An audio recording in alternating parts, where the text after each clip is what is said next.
உத்தியோகம் புருஷ லட்சணம் அப்படின்னு நீங்கள் கேள்விப்பட்டிருப்பீங்க. ஸோ யாராக இருந்தாலும் ஒரு பொருளாதாரத்தை நம்ம அடுத்த நிலைக்கு எடுத்துகிட்டு போகணுன்னா நம்ம ஒரு நல்ல வேலையிலையோ இல்லை தொழிலோ செய்யணும். ஸோ அப்படி உங்கள் வேலையில் ஏதோ ஒரு பாதிப்பு, உங்களுக்கு வேலை இழப்பு, திடீர்னு வந்து ஆஃபீஸில் வந்து டெர்மினேட் பண்ணுறாங்க, இல்லை வந்து நீங்கள் பண்ணுற பிஸ்னஸ் லாஸ் ஆகுது அப்படின்னாலும், இல்லை நீங்கள் ஒரு வீட்டில் நல்லா தான் பிஸ்னஸ் பண்ணிட்டு இருந்தீங்க, திடீர்னு இந்த வீட்டுக்கு மூவ் ஆனதுலேருந்து எனக்கு பிஸ்னஸ் லாஸ் ஆகுது, இல்லை வேலை போயிடுச்சு அப்படின்னு நினச்சிங்கன்னா உங்கள் வீட்டோட தென்மேற்கை நீங்கள் கவனிக்கணும். தென்மேற்கில் ஒரு என்ட்ரன்ஸ், அது தென்மேற்கு தெற்காக இருந்தாலும் மேற்காக இருந்தாலும் சரி, அந்த என்ட்ரன்ஸ் இருந்தாலோ இல்லை தென்மேற்கில் ஒரு ரோடு வந்து ஸ்ட்ரீட் வீடை வந்து குத்துற மாதிரி, அதாவது தெருக்குத்துன்னு சொல்லுவோம், அந்த மாதிரியோ இல்லை அந்த வீட்டுக்கு பக்கத்தில் ஒரு ரோடு வந்து வளைஞ்சு போகுது அப்படின்னா இதெல்லாம் வந்து பாதிப்பு ஏற்படுத்தும். ஸோ அது உங்களோட தொழிலையோ இல்லை உங்களோட வேலையோ கண்டிப்பாக பாதிக்கும். அது பொருளாதாரத்தை ரொம்ப பாதிக்கும். இதில் விஆர்எஸ் வாங்கினவங்க எல்லார் வீட்லையும் பார்த்திங்கன்னா இந்த தென்மேற்கில் மேற்குலையோ தெற்குலையோ வாசல் இருக்கும். அதை நீங்கள் கொஞ்சம் பார்த்திங்கன்னா தெரியும்.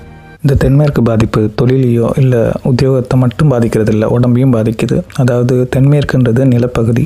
அந்த நிலப்பகுதின்றது வந்து உங்கள் இடுப்புக்கு கீழே உள்ள எந்த ஒரு பிரச்சனையாக இருந்தாலும், முதுகு எலும்பு அந்த லம்பார் ஸ்பைன் இந்த பிரச்சனை வருது, இல்லை வந்து யூரினரி ட்ராக்ட் இன்ஃபெக்ஷன் வருது.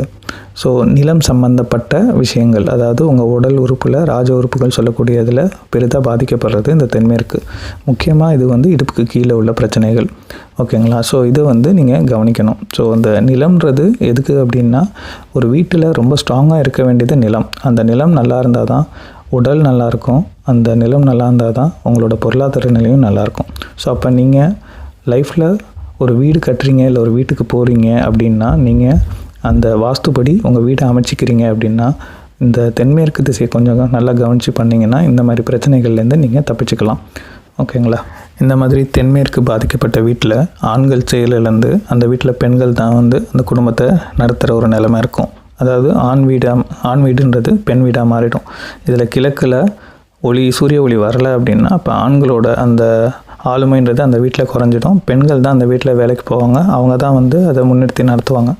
ஆண்களால் எந்த ஒரு தொழிலையும் வெற்றி அடைய முடியாது.